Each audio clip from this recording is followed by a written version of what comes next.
ज्योति labs ये stock focus में था क्योंकि हेंकेल के अपडेट से इस शेयर में बड़ी गिरावट इस हफ्ते बनती हुई दिखी। हेंकेल का जो लाइसेंसिंग एग्रीमेंट्स हैं उनको रिन्यू करने से इनकार करने का फैसला निकल के सामने आया है। दो ब्रांड्स हैं, एक है प्रिल और दूसरा है फा, और इन ब्रांड्स के जो लाइसेंसिंग एग्रीमेंट्स हैं उनको रिन्यू नहीं किया जाएगा, ऐसा हेंकेल की ओर से अपडेट निकल के सामने आया। हेंकेल ने कहा कि 31 मई 2026 के बाद जो लाइसेंसिंग एग्रीमेंट्स हैं उनको रिन्यू नहीं किया जाएगा। और आपको बता दें कि ये छोटा कोलैबोरेशन नहीं था। 2011 से इस कंपनी के पास प्रिल और फा ब्रांड्स का जो लाइसेंस है वो मौजूद है, जो कि अब यानी कि 16 साल के बाद 15 साल के बाद रिन्यू नहीं किया जाएगा।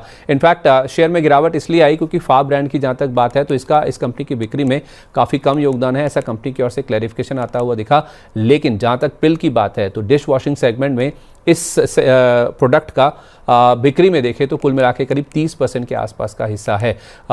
डिश वॉशिंग सेगमेंट का कुल बिक्री में 30% हिस्सा है और उसमें प्रिल का एक बड़ा योगदान है। प्रिल ब्रांड का कुल बिक्री में आप देखेंगे तो 15 से 20% के आसपास का हिस्सा है, ऐसा एनालिस्ट का अनुमान है।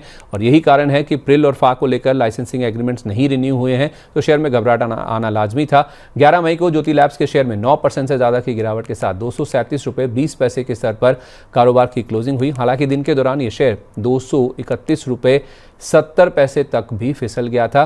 वहीं बुधवार 12 मई की जहां तक बात है तो उस दिन भी अगर आप देखेंगे तो शेयर 222 रुपये तक के लेवल तक भी फिसल गया था, यानी कि कमजोरी के साथ ही इस स्टॉक में हमने कारोबार की समाप्ति देखने को मिली।